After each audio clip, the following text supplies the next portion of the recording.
이 시간에는 우리 마음을 모아서 우리 함께 기도하겠습니다. 우리 함께 기도하실 때 오늘의 이 예배가 성령의 임재로 충만한 예배가 되어지기를, 또 주시는 말씀 앞에 아멘으로 받는 성도가 되어지기를, 예배 앞에 서 있는 나의 몸과 마음을 다시 한번 점검하며 이 시간 주실 은혜를 사모하며 우리 함께 기도의 자리로 나가겠습니다. 기도하겠습니다.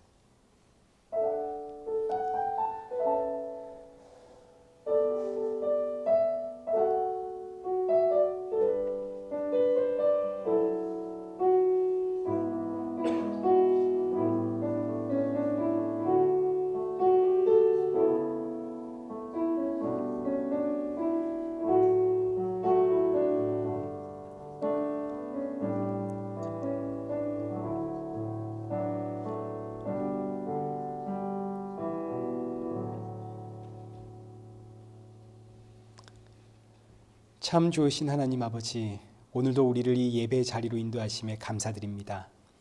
예배를 우리가 드릴 때마다 오직 예수님의 그 십자가 공로로 이 예배 자리에 설 수 있다는 사실을 잊지 않게 하여 주시고, 날 구원하신 생명의 주와 함께 이 자리에 나와서 그와 함께 이 자리를 떠나가는, 그래서 이 한 주도 주의 생명으로 충만한 은혜 부어 주옵소서. 세상에 수많은 유혹과 시험들이 있지만 그러나 우리는 예수 그리스도 안에서 이미 승리한 성도라는 사실 앞에 자유함을 누리는 성도 되게 하시고, 또 주시는 말씀 앞에 아멘으로 화답하는 인생 되게 하여 주옵소서. 예수님의 이름으로 기도드리옵나이다. 아멘. 성경 봉독하시겠습니다. 우리 오늘 보실 하나님의 말씀은 요한복음 15장 9절에서 17절입니다. 요한복음 15장 9절에서 17절까지 우리 한 절씩 교독하겠습니다. 아버지께서 나를 사랑하신 것 같이 나도 너희를 사랑하였으니 나의 사랑 안에 거하라.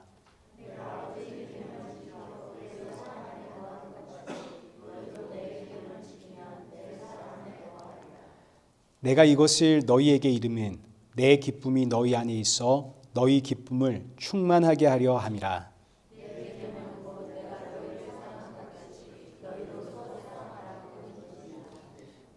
사람이 친구를 위하여 자기 목숨을 버리면 이보다 더 큰 사랑이 없나니. 이제부터는 너희를 종이라 하지 아니하리니 종은 주인이 하는 것을 알지 못함이라. 너희를 친구라 하였노니 내가 내 아버지께 들은 것을 다 너희에게 알게 하였음이라.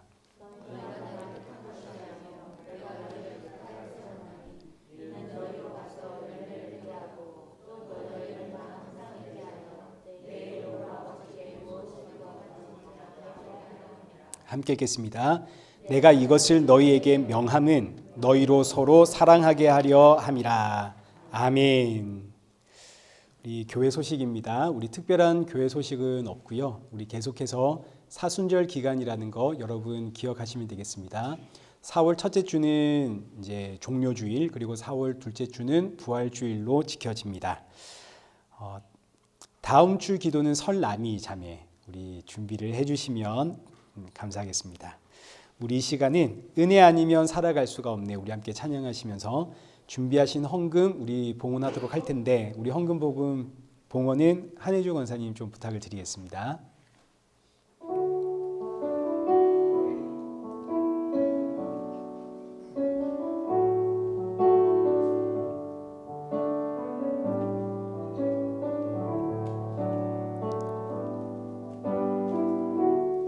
은혜 아니면 살아갈 수가 없네. 호흡마저도 다 주의 것이니 세상 평안과 위로 내게 없어도 예수, 오직 예수뿐이네. 크신 계획 다 볼 수도 없고 자기 고난에 지쳐도 주께 묶인 나의 모든 삶 버티고 견디게 하시네. 은혜 아니면 살아갈 수가 없네. 나의 모든 것 다 주께 맡기니 참된 평안과 위로 내게 주신 주 예수, 오직 예수뿐이네. 기도하겠습니다. 살아계신 하나님 아버지, 감사합니다. 이 시간 주님 앞에 빈손으로 나오지 않게 하심 감사합니다. 우리가 드리는 것은 작은 예물이지만 그러나 이 예물을 준비할 때마다 날 위해 십자가에 죽으신 예수 그리스도를 기억하게 하시고 돌아가는 우리 성도들의 마음속에는 그 십자가의 보혈만 충만케 하여 주옵소서. 오늘도 주시는 말씀을 통해 나의 모습 다시 한번 돌아보고 점검하며 이 한 주도 예수님의 증인으로 살아가는 우리 성도가 되어질 수 있도록 크신 은혜 허락하여 주옵소서. 예수님의 이름으로 기도드리옵나이다. 아멘.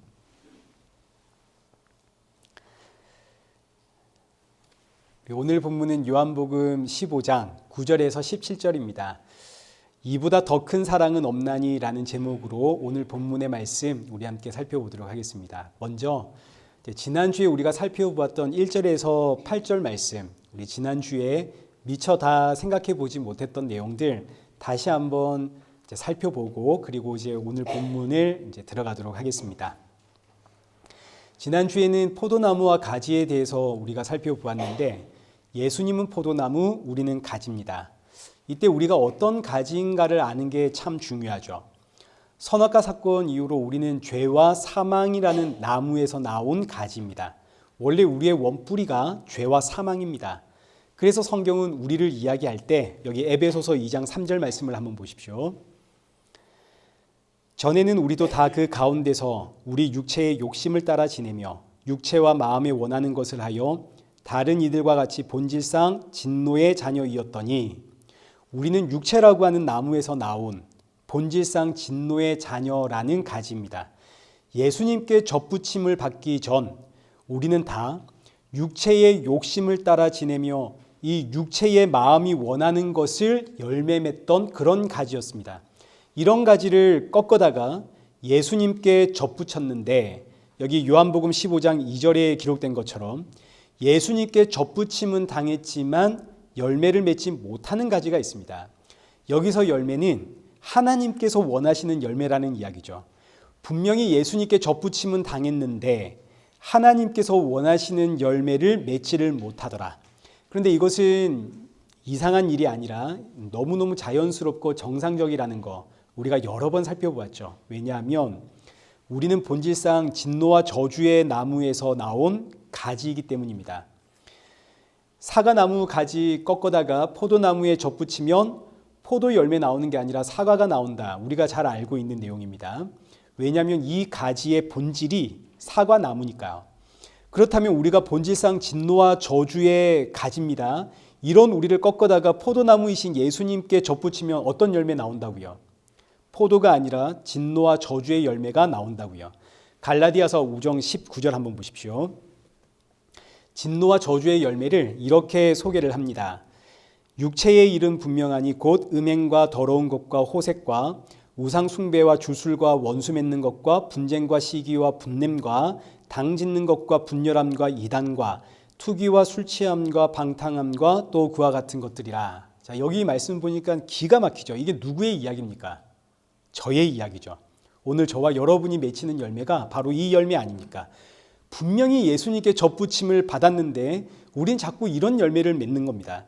여기서 이 열매를 잠시 한번 살펴보자면 이 열매는 크게 두 가지로 구분이 되는데 첫째는 자신에 대한 것이고 둘째는 사람과의 관계에 관한 겁니다.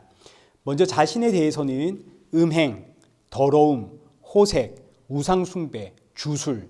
여기서 이 주술이라고 하는 것을 꿈풀이, 전보기 이런 것을 말하는 것인데 저도 한 번씩 요상한 꿈을 꾸면 이제 인터넷에 이게 뭔 꿈인가 한번 검색해 보곤 합니다. 이게 무슨 꿈이냐? 아이고 재물 들어오는 꿈이네. 이러면 뭐 좋아서 제 처에게 이야기하죠. 돈 들어오는 꿈 꿨으니까 들어오면 반씩 나누겠다. 근데 이제 저만 그러는 건 아니죠. 저만 그럽니까? 아무튼 목사가 정신 차려야 됩니다. 여기 21절 보십시오. 21절에서는 투기와 술 취함과 방탕함이라. 투기와 술 취함과 방탕함은 스스로를 절제하지 못하는 열매들이죠. 그리고 이게 전부 다 자기 욕망에 관련된 열매들입니다. 우리의 욕망과 쾌락이 얼마나 강한지 예수님께 아무리 붙어 있어도 이런 열매들이 자꾸 맺힙니다. 여기서 벗어날 수 있는 인생이 없죠. 그리고 20절에 원수 맺고 분쟁과 시기와 분냄과 당짓는 것과 분열함과 이단, 이건 전부 다 사람과의 관계에서 맺어지는 열매들입니다. 사람과의 관계에서 맺히는 열매는 전부 편을 가르고 분리하는 열매입니다. 우린 자꾸 편을 가른다고요. 교회에서도 마찬가지입니다. 이건 너무나 자연스럽게 우리 본능에 새겨져 있는 그런 법이기 때문에 교회에서도 자연스럽게 당을 짓게 되고 분쟁하게 되고 교회 안에서도 너무 자연스럽게 시기하게 되고 분내고 분열이 일어나고. 우리 교회의 역사를 한번 보십시오. 처음엔 초대 교회로 시작을 했습니다. 그런데 오늘날 교단이 얼마나 많은가 말도 못합니다. 큰 교단 하면 장로교, 성결교, 순복음, 침례교 이렇게 이야기하겠지만 장로교 안에서만 합동, 통합, 고신, 합신, 고려 말도 못하게 많은 교단들이 있습니다. 왜 이렇게 다 분열했나요? 우린 모두 분명히 예수님께 접붙여 있는데 왜 자꾸 이렇게 분열을 하고 당을 짓고 분쟁을 하고 그럽니까? 우리가 진노와 저주의 가지이기 때문입니다. 그래서 자꾸 이런 열매만 맺힌다고요. 근데 여기서 끝이 아닙니다. 왜냐하면 사과나무 가지 꺾어다가 포도나무에 접붙였는데 사과나무 가지에서는 분명히 사과 열매가 맺혔지만 놀랍게도 이걸 맛을 보면 포도 열매의 당도가 느껴집니다. 왜냐하면 포도나무로부터 포도 열매를 만들어내는 그 진액과 영양분을 공급받았기 때문이거든요. 그래서 겉으로 보기에는 틀림없이 사과인데 맛을 보면 포도의 당도가 느껴진다고요. 그래서 우리가 접붙이기를 하는 거 아닙니까? 그럼 예수님께 접붙여 있는 우리를 한번 상상해 보십시오. 우린 분명히 본질상 진노와 저주의 가지입니다. 그러니 우리에게서 나오는 열매는 진노와 저주의 열매인데, 그런데 놀랍게도 맛을 보면 거기에 무슨 맛이 나오나요? 포도나무이신 예수님의 맛이 나온다고요. 분명히 열매는 진노와 저주인데 맛을 보면 예수님의 맛이 나오는, 이걸 사도 바울이 어떻게 표현했냐면 우리가 잘 아는 말씀입니다. 로마서 7장 21절. 그러므로 내가 한 법을 깨달았노니 곧 선을 행하기 원하는 나에게 악이 함께 있는 것이로다. 내 속사람으로는 하나님의 법을 즐거워하되 내 지체 속에서 한 다른 법이 내 마음의 법과 싸워 내 지체 속에 있는 죄의 법으로 나를 사로잡는 것을 보는도다. 분명 지금 내 안에는 하나님의 법이 흐르고 있습니다. 예수님으로부터 공급받는 생명의 법입니다. 근데 이 법이 죄의 법과 싸우는데 누가 이긴다고요? 죄의 법이 이기죠. 그러니까 겉으로 맺히는 열매는 죄와 사망의 열매입니다. 근데 이 안에는 지금 무슨 법이 들어있나요? 생명의 법이 들어가 있죠. 예수님이 있다고요. 이게 오늘 본문 2절, 물은 내게 붙어 있어 열매 맺지 않는 가지입니다. 예수님께 붙어 있으니 생명의 법이 흐르고는 있는데 맺히는 것은 죄와 사망의 열매더라. 그렇다고 해서 이 안에 생명이 없는 게 아니다 이거죠. 그래서 나 자신을 한번 돌아보십시오. 누가 봐도 우리는 죄와 사망의 열매를 맺고 있는 인생입니다. 제처가 저 때문에 힘들어하는 이유는 제처가 보기에 제가 정말 너무 한결같거든요. 저는 제가 많이 변했다 생각하지만 제처의 눈에는 제가 똑같은 겁니다. 사람이 어쩜 이리 안 변해나. 그러나 그렇다고 해서 제 안에 예수님 없는 거 아니죠. 마찬가지입니다. 제가 제처를 볼 때도 불만이 왜 없겠습니까? 그러나 그렇다고 해서 제처 안에 예수님 없는 거 아니죠. 그래서 예수님 보고 사는, 나를 구원하시고 너를 구원하신 예수님 보며 살자. 저희 가정이 유지되는 근본적인 원인이 예수님입니다.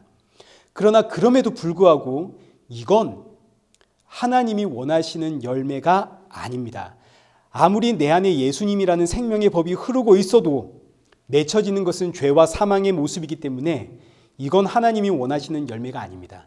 그래서 하나님께서 우리 지난주에 살펴보았듯이 제거하겠다 하십니다. 이런 가지는 내가 제거하겠다. 여기 본문 2절. 물은 내게 붙어 있어 열매 맺지 아니하는 가지는 아버지께서 그것을 제거해 버리시고, 여기서 제거해 버린다는 의미가 지난주에도 보았지만 이게 가지를 진짜 제거한다는 게 아니라 가지를 들어 올린다, 이런 뜻입니다. 가지를 들어 올린다는 이야기는 지금 이 가지가 어딘가에 붙어 있다는 이야기죠. 가지가 어딘가에 붙어 있어서 도무지 하나님이 원하시는 그 열매를 맺을 만한 여기 공간이 없는 겁니다. 붙어 있어서. 그래서 하나님께서 이 가지를 들어 올린다 이거죠. 들어 올린다는 이야기가 지금 여기 붙어 있는 무언가를 제거한다는 이야기입니다. 그래서 이걸 제거한다고 표현을 했습니다. 자, 그러면 이 가지가 들어 올려져야 이제 열매를 맺을 텐데, 그럼 대체 이 가지는 어디에 붙어 있길래 하나님이 원하시는 열매를 못 맺는 것인가? 이게 바로 이 땅이고 이 세상입니다.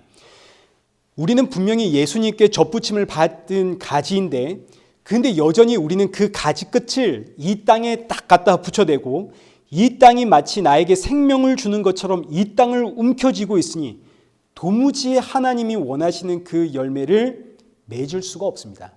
그래서 농부이신 하나님이 내가 생명처럼 붙잡고 있는 이 땅, 이거 하나 둘 제거하며 나를 이 땅에서 들어 올리시는데 이게 바로 성도의 고난이다.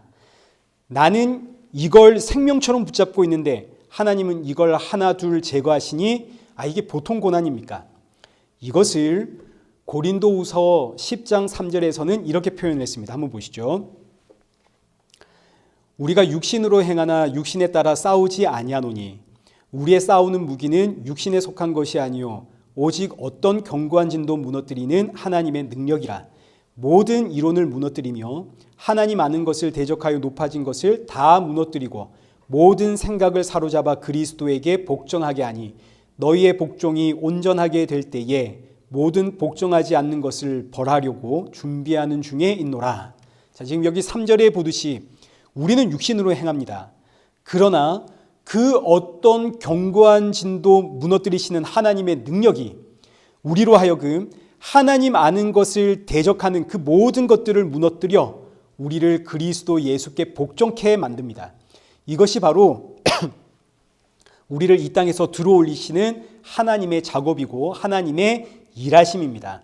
예수님 바라보질 못하게 하는 그 모든 것들을 무너뜨려 마침내 예수님 앞에 복종하게 하심, 이렇게 복종하는 일이 완전하게 되는 날, 그날이 언젠가요?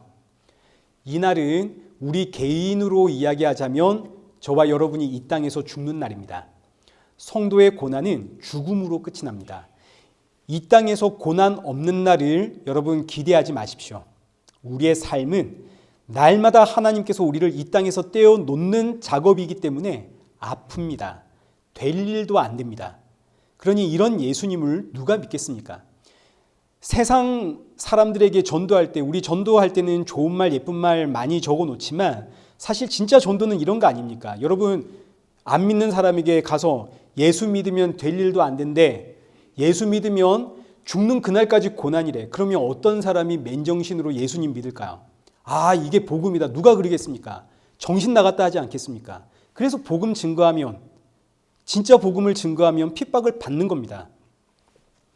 예수 믿고 잘 산다, 이래야 사람들이 그러냐 하고 교회 올 텐데, 예수 믿으면 고난의 시작이고 이 고난은 죽을 때 끝나, 예수 믿어. 누가 예수 믿으려고 하겠습니까? 그런데도 믿는 사람들이 나온다고요. 저와 여러분 아닙니까? 이게 기적입니다. 그래서 믿음은 하나님의 일하심이고 하나님이 내 안에 전적으로 넣어주시는 은혜입니다. 이 은혜가 임했더니 놀랍게도 고난 중에 아멘하게 되고, 고난 중에 베드로와 사도 바울처럼 찬양이 나오고, 고난 중에 기뻐하게 되고, 고난 중에 평안을 누리더라. 이건 어떤 거창한 게 아닙니다. 우리의 그냥 일상의 삶이 이런 겁니다. 우리 지금까지 살아오면서 고난 없이 살아오신 분은 아무도 없죠. 우리의 일상의 삶이 날마다 고난입니다. 왜냐하면 이게 내 뜻대로 안 되거든요. 내 남편을 내 뜻대로 할 수 있습니까? 내 안에 내 자녀를 내 뜻대로 할 수 있나요? 이게 안 되죠. 고난입니다.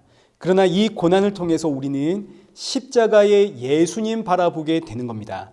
나는 자꾸 세상적인 관점으로, 세상의 상식과 세상의 판단으로 이 세상을 꽉 붙잡고 있는데, 이런 나를 살리려고 예수님 십자가에 죽으시고 이런 나를 구원하시려고 자꾸 나를 이 세상에서 떼내시는구나. 이 사실을 알 때 우리 성도에게 평안도 오고 기쁨도 오고 감사도 나오고 그럽니다. 그리고 마침내 이 고난이 끝나는데 그날이 우리가 이 땅에서 죽는 날, 죽음으로 성도는 이 땅에서 완전히 벗어나게 되죠. 그리고 묵시의 세계에서는 이날이 예수님 다시 오시는 날입니다. 예수님 다시 오시는 날 우리는 모두 다 이 땅에서 벗어나 부활의 새 몸을 입고 예수님 앞에 완전한 복종이 이루어지고 동시에 우리는 새하늘과 새 땅으로 완전히 들어 올려져 가죠. 그리고 복종하지 않는 모든 것은 이 땅에서 심판을 받습니다. 그게 이제 이 본문의 내용입니다. 이렇게 성도는 이 땅에서 날마다 조금씩 들어 올려지며 하나님께서 원하시는 열매를 맺게 되는데 이 열매에 대한 설명이 이제 9절부터 17절입니다. 그럼 이제 이 열매가 뭐냐? 8절부터 보겠습니다. 8절 말씀을 보시면 너희가 열매를 많이 맺을 것인데 내 아버지께서 영광을 받을 것이요 너는 내 제자가 될 것이다. 그럼 이제 이 열매는 뭐냐? 9절 아버지께서 나를 사랑하신 것 같이 나도 너희를 사랑하였으니 나의 사랑 안에 거하라. 하나님께서 성도에게 원하시는 열매는 바로 사랑입니다. 그래서 이 사랑이 9절부터 17절까지 쭉 전부 사랑의 이야기로 가득 차 있는데 이 사랑은 저와 여러분이 생각하는 사랑과는 많이 다릅니다. 일단 9절 보겠습니다. 9절 아버지가 아들을 사랑하시는 사랑, 아버지가 나를 사랑한 것 같이 나도 너희를 사랑하니 나의 사랑 안에 거하라. 이 나의 사랑 안에 거하라는 말이 아버지의 사랑과 똑같은 표현입니다.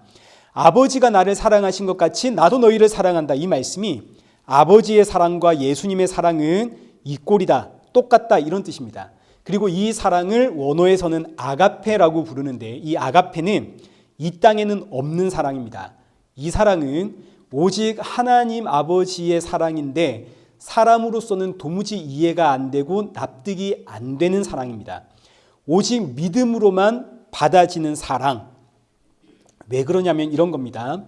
아버지가 아들을 사랑하는 사랑, 그리고 아들이 우리를 사랑하는 사랑, 이 사랑 안에 거하는 게 열매다. 그러면 이제 우리는 아버지가 아들을 어떻게 사랑했는가, 그리고 아들은 우리를 어떻게 사랑했는가, 그 사랑이 이 꼴이니까 이 사랑이 어떤 사랑인지를 알아야 사랑 안에 거한다는 게 이런 거구나 우리가 알 거 아닙니까? 자, 이제 10절을 보겠습니다. 내가 아버지의 계명을 지켜 그의 사랑 안에 거하는 것 같이 너희도 내 계명을 지키면 내 사랑 안에 거하리라. 아버지가 아들을 사랑하시는데 이 사랑이 어떤 사랑이냐면 계명을 지키게 하는 사랑입니다. 지금 이 말씀이 우리가 읽을 때는 하나의 어떤 조건문처럼 읽힙니다. 아버지의 계명을 지켜야만 아버지의 사랑을 받는다. 아버지의 계명을 지켜야만 아버지 사랑 안에 거하는 것이다. 이렇게 우리가 읽히지만 그러나 이 문장의 구조는 아버지의 사랑 안에 거하는 자는 계명을 지킨다입니다. 계명을 지켜서 하나님 아버지의 사랑을 받는 게 아니라 하나님 아버지의 사랑을 받는 자는 이 계명을 지키게 된다. 근데 이때 아버지의 사랑이 우리가 생각하는 사랑과는 다르다 이거죠.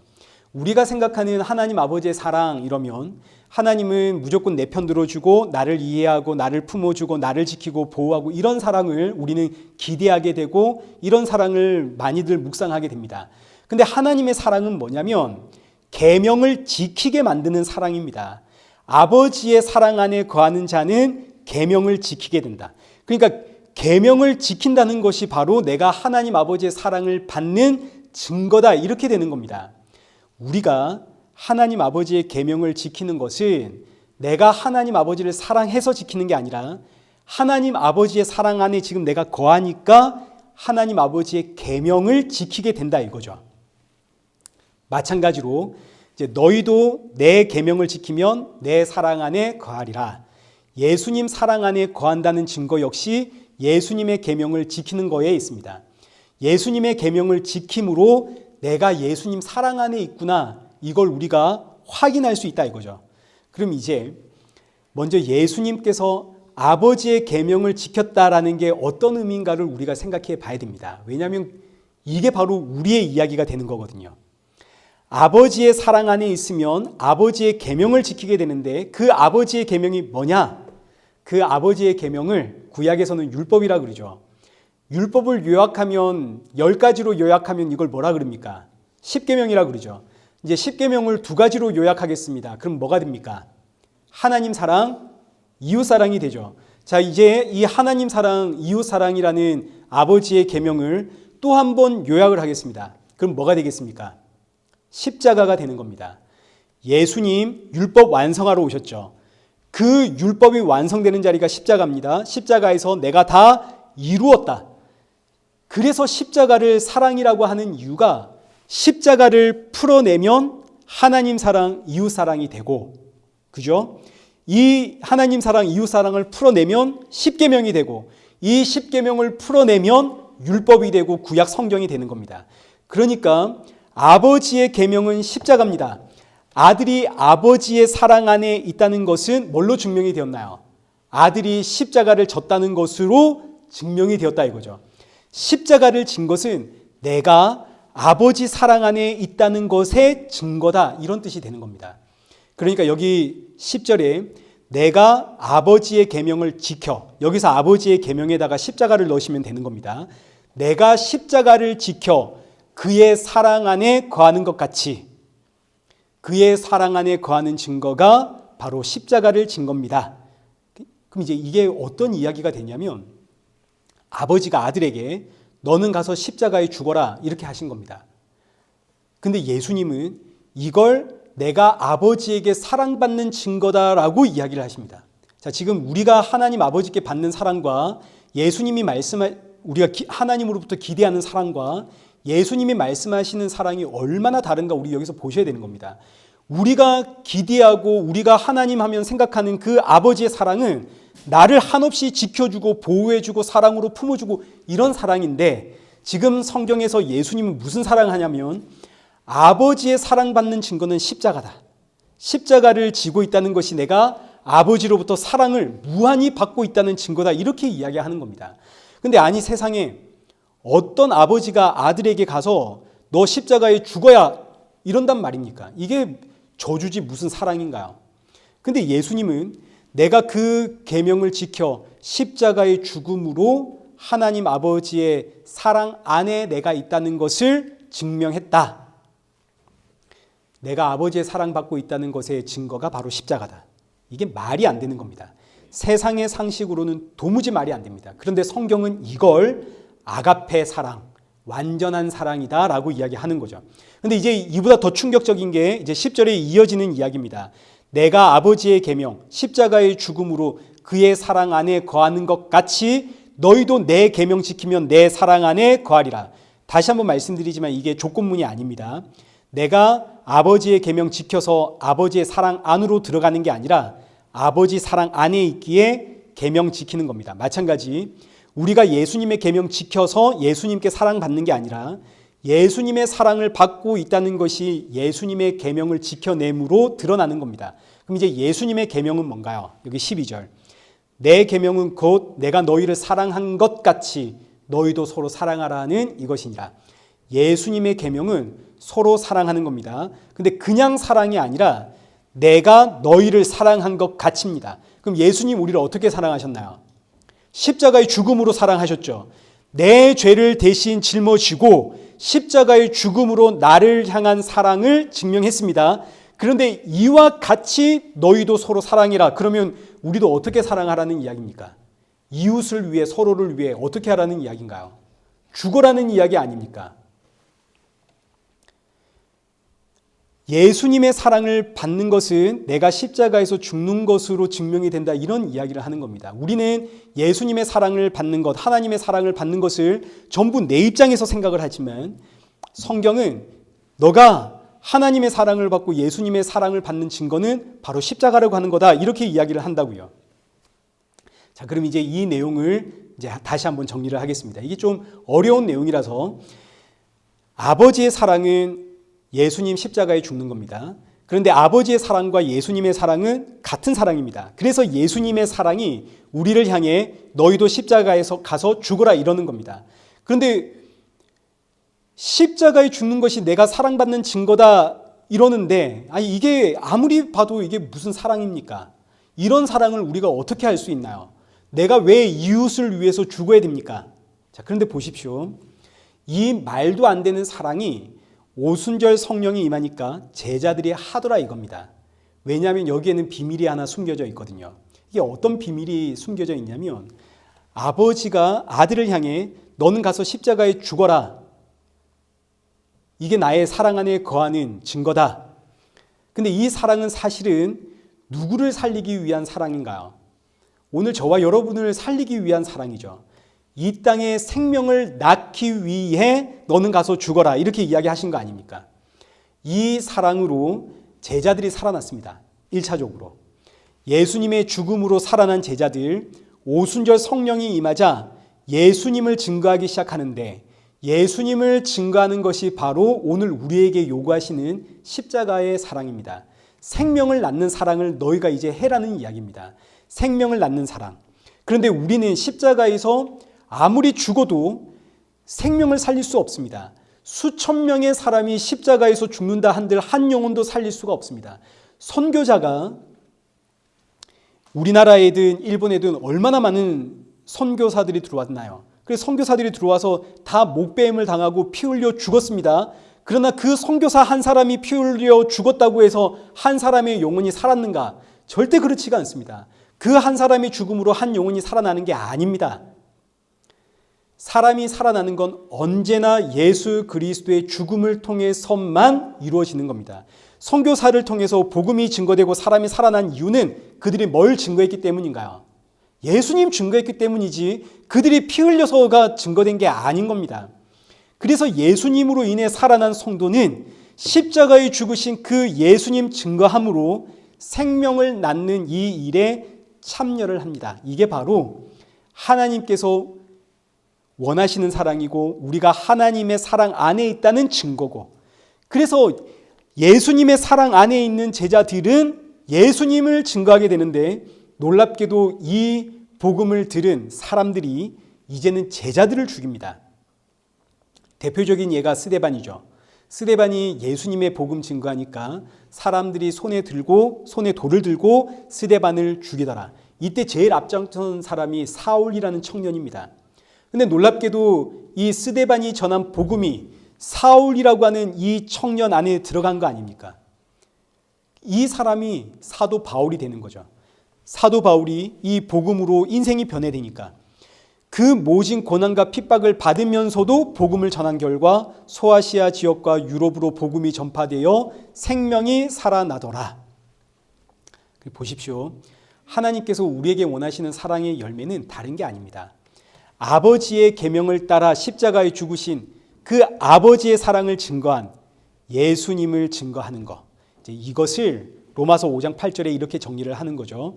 우리가 아직 죄인 되었을 때에 그리스도께서 우리를 위하여 죽으심으로 하나님께서 우리에 대한 자기의 사랑을 확증하셨느니라. 결국 아버지의 사랑은 아들로 하여금 십자가에 가서 죽어라 하신 사랑인데 너무나 끔찍하고 잔인한 명령으로 보이지만 놀랍게도 이 사랑은 결국 우리를 향한 사랑이고 생명을 낳는 사랑이더라. 여기에 우리가 감동하고 감격하게 되는 겁니다. 나를 살리기 위한 사랑. 그리고 이제 주시는 말씀이 너희도 내 계명 지키면 내 사랑 안에 거하리라. 내 사랑을 받는 자는, 내 사랑 안에 거하는 자는 나의 이 십자가의 복음을 증거하는 자다. 십자가의 복음을 증거함으로 내가 예수님의 사랑 안에 있다는 것이 증명이 된다. 그래서 여러분이 하나님의 사랑을 받고 있고 예수님의 사랑을 받고 있다는 것은 예수님의 십자가를 증거하는 것으로 증명이 됩니다. 내가 예수님의 십자가를 증거하지 못한다. 이건 이제 지금 뭔가 많이 비틀어져도 상당히 지금 비틀어져 있는 거죠. 내가 생각하는 하나님의 사랑이 그저 나를 지키고 보호하고 그래서 나는 하나님 너무 좋아 사랑해. 뭔가 잘못된 겁니다. 예수님의 사랑을 받고 있고 하나님의 사랑을 받고 있는 성도는 예수님 증거하는 자입니다. 반드시 이렇게 나오게 됩니다. 그래서 여러분, 예수님 사랑 안에 거하는 자만 예수님의 십자가 복음 증거하게 됩니다. 사랑은 받아야 나옵니다. 예수님의 사랑을 받고 이 사랑이 내 안에 충만해지면 예수님이 전해지는 거죠. 그래서 이어지는 본문 13절, 사람이 친구를 위하여 자기 목숨을 버리면 이보다 더 큰 사랑이 없나니. 이 땅에서 가장 위대한 사랑은 어머니의 사랑도 아니고 아버지의 사랑도 아니고 친구를 위해 목숨을 버린 사랑입니다. 그러나 이 말씀은 우리에게 친구를 위해 목숨 버려라 이런 이야기가 아닙니다. 친구를 위해 목숨을 버린 이가 있다 이런 뜻입니다. 그가 누구냐? 14절, 너희는 곧 나의 친구라. 그러니까 친구를 위해 목숨을 버린 이가 누군가요? 예수님이죠. 우리를 향해 친구를 위해 목숨을 버리는 사랑을 해라, 너희는 가서 원수를 사랑해라, 이게 아닙니다. 예수님이 주신 계명은 사랑하라인데 이 땅에서 가장 크고 위대한 사랑은 친구를 위해 목숨을 버린 사랑, 이게 바로 예수님의 사랑. 그러니 서로 사랑하라는 이야기는 서로에게 예수님 전하라는 이야기입니다. 이 땅에서 가장 위대하고 가장 큰 사랑이신 예수님 증거하는 것이 서로 사랑하는 것이다. 성경에서 사랑은 언제나 생명을 살리는 겁니다. 이 땅이 말하는 사랑은 생명과는 전혀 상관없는 사랑이죠. 이 땅에는 생명을 살리는 그런 사랑이 없습니다. 그 어떤 고상한 사랑을 해도 그거 사람 살리지를 못합니다. 사람의 생명은 언제나 예수님 안에 있습니다. 그러니 예수님 증거하는 것이 바로 내 이웃의 생명을 살리는 참된 사랑이다. 여기서 또 하나의 중요한 개념이 친구라고 하는 개념인데, 예수님이 우리를 친구라 부르십니다. 근데 이 말씀을 가지고 야 예수님 나의 친구래 이렇게 나오시면 안 됩니다. 예수님은 나의 친구가 아닙니다. 예수님이 우리를 친구라고 불러주시는 겁니다. 사실 따지고 보면 우리는 예수님의 친구가 아니라 예수님의 원수죠. 선악과 먹고 하나님으로부터 끊어진, 하나님으로부터 독립을 원한 원수입니다. 그러니 원수를 사랑해라. 우리는 사랑을 못하죠. 원수 사랑을 완성하신 분도 예수님이고, 이런 원수를 향해 친구라 불러주시며 이 친구를 위해 목숨 버리신 분도 예수님입니다. 이 친구라고 하는 개념은 감히 사람의 편에 서는 쓸 수 없는 개념입니다. 오직 예수님만이 우리를 친구로 불러주시는 거죠. 여기서 성도는 정말 기쁨과 감격 누리게 되는 겁니다. 그래서 본문 11절, 내가 이것을 너희에게 이름은 내 기쁨이 너희 안에 있어 너희 기쁨을 충만하게 하려 함이라. 예수님이 나를 친구로 불러주셨다는 사실을 알 때 우리 안에 기쁨이 충만해집니다. 세상에 나를 친구로 불러주시다니, 친구를 위해 목숨 버리신 예수님. 근데 이 친구라고 하는 개념을 우리 편에서 사용하게 되면 어떻게 되냐면, 이 귀한 단어가 우리의 욕심과 우리의 사리 사욕을 채우는 것으로 변질됩니다. 예수님 내 친구시래. 예수님 나를 위해서 십자가에 죽기까지 하셨대. 예수님 내가 원하는 거 다 들어주신다 그랬어. 그래서 이런 식으로 내 고집과 내 욕망과 그리고 내 욕심, 내 뜻을 위해 예수님 당연히 내 편 들어주시지, 이런 개념으로 친구라는 단어를 우리가 사용하게 된다고요. 꼭 기억하십시오. 친구라고 하는 이 개념은 우리가 예수님께 쓸 수 있는 표현이 아닙니다. 오직 예수님께서 우리에게 불러주시는 호칭입니다. 이 호칭이 얼마나 복된 호칭이냐면, 친구라고 불러주신다는 의미는 우리의 신분이 이제 완전히 달라졌다 이런 뜻입니다. 우리는 원래 하나님과 원수였고 본질상 진노의 자녀였거든요. 죄와 사망 가운데 살아가던 인생이었습니다. 그런데 이런 나를 여기서 건져내어 넌 이제부터 의와 거룩과 생명의 사람이 되었다, 이걸 친구라고 하는 단어로 표현하신 겁니다. 예수님이 의와 거룩과 생명 아닙니까? 그 예수님과 교제할 수 있는 친구는 당연히 예수님과 같은 의와 생명과 거룩의 사람이어야 됩니다. 우리가 이런 존재가 되었다라고 하는 걸 표현하는 것이 친구. 너는 나의 친구다. 너는 나와 교제할 수 있는 의와 거룩과 생명의 사람이다. 얼마나 감사한지. 우리가 무슨 의와 거룩과 생명이 있습니까? 근데 세상에 이런 나를 의와 거룩과 생명의 사람이라 불러주심. 그러니까 여러분, 우리가 거룩해지려고 노력할 이유가 없죠. 물론 해야 되겠지만, 이건 세상 사람들 눈에 보이기 위해서 해야 되는 거지만, 그러나 이미 우리는 거룩의 사람이 된 겁니다. 이미 우리는 의로운 사람이 되었습니다. 진짜 그런 게 아니죠. 칭해 주셨죠. 이신칭의, 이게 바로 친구라는 뜻입니다. 그리고 무엇보다 더 중요한 것은 이어지는 말씀 15절입니다. 이제부터는 너희를 종이라 하지 아니하노니 종은 주인이 하는 것을 알지 못함이라. 너희를 친구라 하였노니 내가 내 아버지께 들은 것을 다 너희에게 알게 하였음이라. 구약시대 이스라엘 백성들은 종입니다. 종은 주인이 목적하는 게 뭔지를 모릅니다. 그냥 시키는 대로 할 뿐입니다. 너 이거 해, 너는 저거 해. 그러면 시키는 대로 하는 거죠. 율법을 받았어도 주인이 율법을 줌으로써 무엇을 목적하고 있는지를 모릅니다. 그저 율법 주셨으니까 이거 붙잡고 열심히 지켜내기만 할 뿐입니다. 반면 친구는 아들이 아버지께 들은 것을 함께 공유하는 존재입니다. 비밀을 함께 나눈다 이거죠. 그래서 친구는 왜 율법을 주었는지를 압니다. 성경의 비밀을 안다고요. 성경의 비밀이 뭐냐? 여기 갈라디아서 3장 22절. 그러나 성경이 모든 것을 죄 아래에 가두었으니 이는 예수 그리스도를 믿음으로 말미암는 약속을 믿는 자들에게 주려 함이라. 이같이 율법이 우리를 그리스도께로 인도하는 초등 교사가 되어 우리로 하여금 믿음으로 말미암아 의롭다함을 얻게 하려 함이라. 성경 율법의 비밀은 예수 그리스도더라. 율법은 이 땅의 모든 것을 죄 아래 가두는 역할을 하고 그리고 우리를 생명의 주가 되시는 예수님께로 인도하는 초등 교사. 친구는 이 비밀을 알게 됩니다. 오늘 우리가 이 비밀을 알게 된 것, 그리고 이 말씀 앞에 아멘하게 된 것이 예수님의 친구로 부름을 받았기 때문이죠. 친구로 부름을 받았기 때문에 비밀을 공유하는 겁니다. 세상 사람들은 모릅니다. 우리는 알죠. 예수님이시구나. 그럼 이렇게 친구로 부름을 받은 이유가 뭐냐? 16절입니다. 이제 이게 오늘 본문의 결론입니다. 여기 16절 말씀은 굉장히 중요한 말씀으로 저와 여러분이 하나님으로부터 왜 부름을 받았는지, 우리 인생의 목적이 여기 담겨 있고 우리가 앞으로 살아가야 하는 비전도 여기 담겨 있습니다. 우리 16절 보겠습니다. 너희가 나를 택한 것이 아니요 내가 너희를 택하여 세웠나니. 우리가 예수님 택한 게 아닙니다. 예수님이 나를 택하여 세웠습니다. 내가 무슨 자격이 있는가 한번 돌아보십시오. 내가 남들보다 뛰어난 게 있는가? 남들보다 성실한가? 남들보다 윤리 도덕적인가? 그렇지가 않죠. 우린 그냥 죄만 지었습니다. 예수님이 누군지도 몰랐습니다. 난 그저 내 마음대로 살아가던 인생이었습니다. 근데 이런 나를 예수님이 불러 세웠다고요. 여러분 이 말씀을 이 한 주 깊이 묵상하십시오. 이 땅에 수많은 인생들이 있습니다. 근데 그 인생들 가운데 나를 택하여 세우신 예수님, 얼마나 감사한지. 세상 사람들 아무도 나를 몰라주는데 예수님이 나를 아십니다. 이 땅에 잘난 사람들 얼마나 많습니까?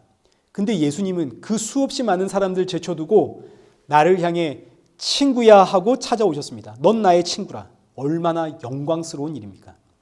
그리고 이어지는 말씀이 나를 부르신 목적입니다. 이는 너희로 가서 열매 맺게 하고 또 너희 열매가 항상 있게 하여 내 이름으로 아버지께 무엇을 구하든지 다 받게 하려 함이라. 우리를 택하여 부르신 목적은 두 가지입니다. 이제 우리의 인생의 꼴입니다. 비전이죠. 첫째, 열매 맺게 하려고. 여기서 열매가 바로 생명을 낳는 예수님 아닙니까? 예수님을 증거하는 증인이 되게 하려고 우리를 먼저 부르셨다. 둘째는 너희에게 열매가 항상 있게 하려고. 이 말씀은 열매이신 예수님이 나와 항상 함께 하겠다는 이야기입니다. 생명을 낳는 예수님이 나와 항상 함께 하려고 나를 부르셨다. 나를 그의 거처 삼으려고 부르셨다. 그리고 나서 이어지는 말씀이 이를 위해서 내 이름으로 기도해라 이겁니다. 그리하면 받으리라. 예수님의 증인이 되기 위해서 기도하고 예수님과 함께 언제나 동행하고 있는 그런 성도가 되기를 위하여 기도해라. 그리고 17절에 내가 이것을 너희에게 명함은, 이게 명령이라는 이야기입니다. 예수님께서 우리에게 주신 명령이 뭐냐? 기도입니다. 기도해라. 무엇을 위해서? 첫째, 예수님을 증거하는 성도가 되어지기를. 둘째, 예수님과 언제나 함께함을 잊지 말도록 기도해라. 명령입니다. 명령. 우리 인생의 목적이고 꼴입니다. 이렇게 명령하신 이유는 이어지는 말씀 17절 하반절에 서로 사랑하게 하려 함이라. 그러니 결국 성도는 서로 사랑하며 사는 인생인데 서로 사랑하는 것은 다른 게 아니라 예수님 증거하는 거죠. 그래서 주시는 명령이 기도하라입니다. 기도해라. 예수님 증거하기 위해 기도하고 예수님은 언제 어디서나 너와 함께하고 있다는 사실 잊지 않도록 기도해라. 이게 바로 하나님께서 우리에게 맺히시는 열매입니다. 성도가 이 땅을 어떻게 살아가야 하는가에 대한 방법이고 목적입니다. 저와 여러분은 예수님과 동행하고 있고 예수님 증거하는 인생으로 부름을 받았습니다. 그런데 우리가 살아가면서 이것만큼 쉽게 잊어버리고 놓치는 일도 없습니다. 자꾸 예수님의 증인됨과 예수님이 지금 나와 함께하고 있다는 사실 자꾸 잊어버립니다. 가장 기본이고 가장 중요하고 가장 핵심인데 너무 쉽게 잊어버리는 내용이 바로 이거죠. 그래서 우리가 늘 외롭다 이러는 거 아닙니까? 늘 외롭습니다. 늘 슬프고 늘 힘들고 늘 짜증이고 늘 원망이 나고 난 왜 이렇게 살아야 되는지 신세 한탄이 나오고 왜 자꾸 우리에게 이렇게 힘든 일, 왜 이런 원망들이 자꾸 나오나요? 누가 나와 함께하고 있다는 걸 잊어버리니까, 예수님 나와 함께하고 있다는 걸 자꾸 잊어버리니까, 기도해야 된다는 걸 자꾸 잊어버리니까, 내가 예수님의 증인이 되어야 된다는 사실을 자꾸 잊어버리니까 우리 안에 이런 원망과 한탄들이 자꾸 나오는 겁니다. 그래서 예수님이 우리에게 주신 명령, 아주 강력한 메시지입니다. 명령이다. 기도해라. 내가 너와 항상 함께하고 있다는 사실 잊지 않도록 날마다 기도해라. 너는 나의 증인이라는 사실 잊지 않도록 기도해라. 사랑하는 성도 여러분, 기도하십시오. 기도할 때 성도는 예수님 나와 함께 하신다는 사실, 여러분 이거 하나만으로 기쁨이 충만해집니다. 내 삶이 고통스럽고 힘들고 지치고 외롭고 답답하고 신세한탄 나올 때 여러분 기도하십시오. 기도를 통해 생명의 주가 되시는 예수님이 나와 함께 하신다는 걸 보십시오. 예수님 나를 떠나지 않고 날 지금 붙잡고 계시고 지금도 나를 이 땅에서 들어 올리시는 중이기에 내가 이렇게 아프구나 힘들구나. 내가 예수님이 아니라 자꾸 사람을 의지하고 사람 바라보니까 이렇게 아픈 거구나. 이 사실을 알게 될 때 내 모든 고통과 슬픔이 변하여 기쁨과 감사와 찬양이 되는 이 귀한 은혜를 누리면서 살아가는 저와 여러분 되시기를 축원합니다. 우리 함께 찬양하겠습니다. 찬송가 483장입니다. 내 영혼이 은총 입어. 우리 함께 찬양하겠습니다. 438장.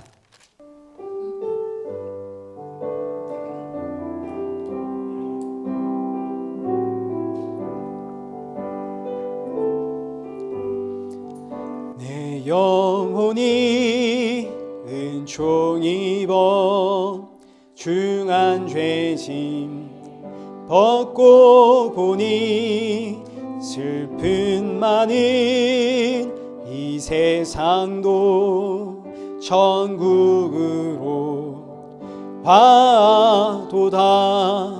할렐루야 찬양하세. 내 모든 죄 사함 받고 주 예수와 동행하니 그 어디나 하늘나라. 주의 얼굴 뵙기 전에 멀리 뵈던 하늘나라 내 마음속에 이루어지니 날로 날로 가깝도다. 할렐루야 찬양하세.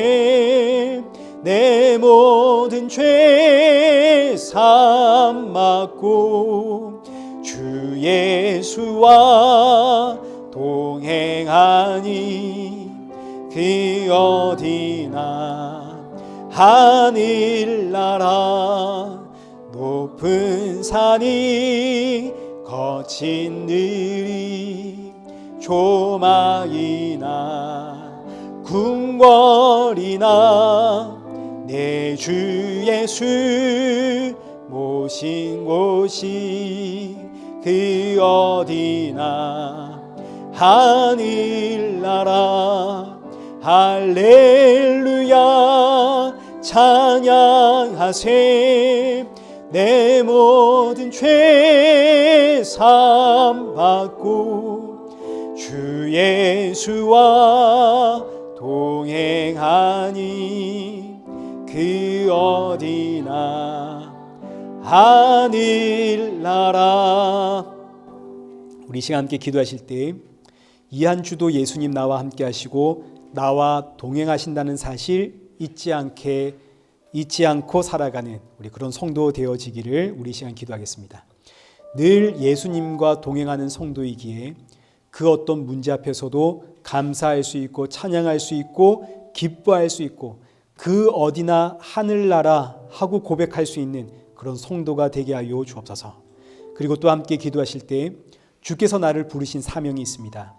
복음에 증인된 이 생명의 일에 힘을 내어 증거하는 성도가 되어질 수 있도록 날마다 내 안에 주의 사랑을 충만케 부어 주옵소서. 이 한 주도 살아갈 수 있는 새 힘 허락하여 주옵소서. 우리 그 하나님 앞에 우리 마음을 모아 기도의 자리로 나가겠습니다. 우리 함께 기도하겠습니다.